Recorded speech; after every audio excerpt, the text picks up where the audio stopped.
ബ്രിട്ടീഷുകാർക്കെതിരെ ആദ്യമായി ആയുധമെടുത്തത് പഴശ്ശി രാജാവാണ്. വടക്കൻ മലബാറിലെ കോട്ടയം രാജകുടുംബത്തിലെ അംഗമായിരുന്ന കേരളവർമ്മ പഴശ്ശി രാജാവ് ആദ്യം മൈസൂർ ഭരണാധികാരികൾക്കെതിരെ ബ്രിട്ടീഷുകാരെ സഹായിച്ചിരുന്നു. അതിന്റെ പ്രതിഫലമായി കോട്ടയത്ത് നികുതി ഈടാക്കാനുള്ള അധികാരം അദ്ദേഹത്തിന് ലഭിച്ചു.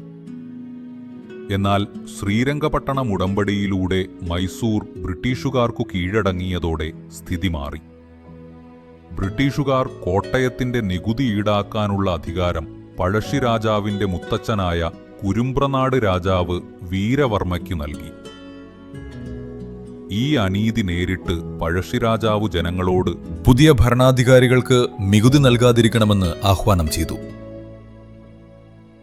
ഇതോടെ പഴശ്ശി രാജാവിന്റെയും ബ്രിട്ടീഷുകാരുടെയും സംഘർഷം ആരംഭിച്ചു. വയനാട്ടിലെ മലകളും കാടുകളും നിറഞ്ഞ പ്രദേശം തന്റെ പ്രതിരോധത്തിന്റെ ആസ്ഥാനമാക്കി പഴശ്ശി രാജാവ് ഗറില്ല യുദ്ധ രീതി സ്വീകരിച്ചു.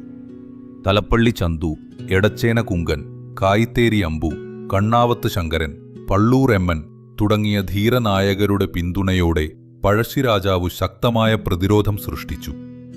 വയനാട്ടിലെ ജനങ്ങളുടെ പിന്തുണയോടുകൂടിയ പഴശ്ശി രാജാവിനെ തോൽപ്പിക്കുന്നത് എളുപ്പമല്ലെന്ന് ബ്രിട്ടീഷുകാർ തിരിച്ചറിഞ്ഞു. അതിനാൽ അവർ ചില നീക്കങ്ങൾ നടത്തി. പ്രധാന കേന്ദ്രങ്ങളിൽ സൈനിക ക്യാമ്പുകൾ സ്ഥാപിച്ചു.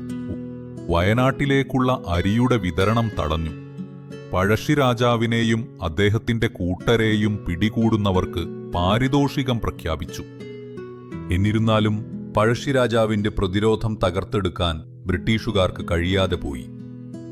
അവസാനം താലശ്ശേരി ഉപജില്ലാ കലക്ടറായി എത്തിയ തോമസ് ഹാർവി ബേബർ പഴശ്ശി രാജാവിന്റെ പ്രധാന സൈനിക നേതാക്കളെ വധിക്കുകയും ആസ്ഥാനങ്ങൾ കണ്ടെത്തുകയും ചെയ്തു.